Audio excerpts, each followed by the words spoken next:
Здравейте на всички! Днес да се чуе една добра новина по телевизията. Става въпрос за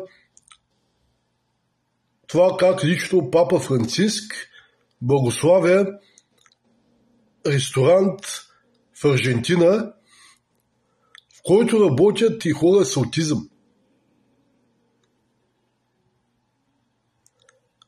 Това се споделя и в публикациите на страницата на Българската национална телевизия, където от самата национална телевизия пишат: България още е далеч от това.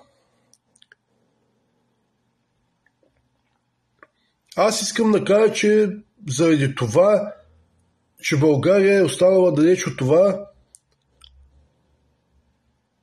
това е причина и България да изостава в развитието си. Различните хора могат да направят много за света. Затова съм писал и в книгата ми "Психология на по-добър свят". Да, те могат да работят, могат да живеят нормално след другите и да бъдат полезни.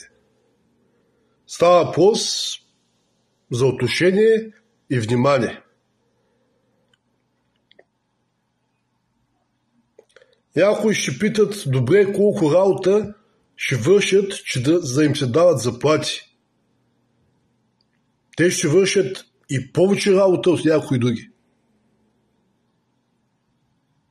А и често в такива места по света са по програми, които се отпускат държавни средства или пък средства от различни икономически съюзи. Ако е в България, това ще бъде посредства от Европейския съюз и парите не се дават лично от никой, а и те самите могат да свършат повече работа и от някои други.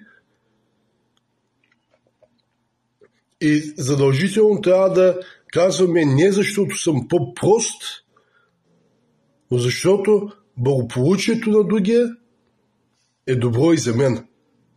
Дано да стават още по-хубави неща, светли празници!